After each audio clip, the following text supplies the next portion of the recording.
আল্লাহ তাআলা কিয়ামতের দিন সাইয়েদনা নূহ আলাইহিস সালামকে বলবেন, নূহ তুমি কি দাওয়াত পৌঁছিয়েছো তোমার উম্মতের কাছে? নূহ আলাইহিস সালাম বলবেন, হ্যাঁ আমি পৌঁছিয়েছি। এবার নূহের উম্মতকে আল্লাহ জিজ্ঞেস করবেন, এই নূহের উম্মতেরা তোমাদের নবী নূহ কি দাওয়াত পৌঁছিয়েছে? নূহের উম্মত বলবে, না আল্লাহ, আমাদের কাছে কোনো সতর্ককারী আসে নাই, কোনো নবী টবি আসে নাই, কোনো দাওয়াতও আমরা পাই নাই, আপনারাও চিনি নাই, জান্নাতও চিনি নাই, জাহান্নামও চিনি নাই। নূহ আলাইহিস সালাম বিপদে পড়ে যাবেন। তখন আল্লাহ বলবেন, নূহ তুমি বললা পৌঁছিয়েছো, তোমার উম্মত বলে কিছু পায় নাই।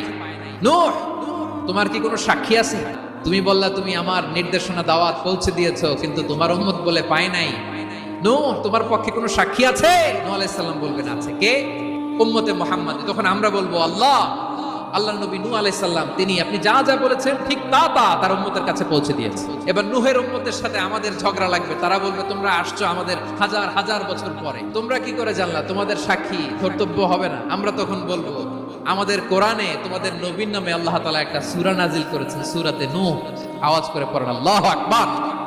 আমরা বলবো, আমাদের কোরআনে তোমাদের নবীর কথা আল্লাহ আমাদেরকে জানিয়েছেন, দিন রাত এক করে তোমাদের কাছে তিনি দাওয়াত পৌঁছেছেন। তোমরা কানের মধ্যে হাত দিয়ে রাখতা, চেহারাটা কাপড় দিয়ে ঢেকে রাখতা, আল্লাহর নবী নূহকে পিটিয়ে ছালা দিয়ে পেঁচিয়ে তোমরা পাহাড়ে তুলে রেখে আসতা। সব আমরা জানি। আমরা যখন বলবো এই কথা, নূহের উম্মত চুপসে যাবে। তখন আমরা সত্য বলেছি কিনা এটা আল্লাহ তাআলা জানতে চাইবে বিশ্বনবীর কাছে। তখন বিশ্বনবী আমাদের পক্ষে সাক্ষী দিবেন।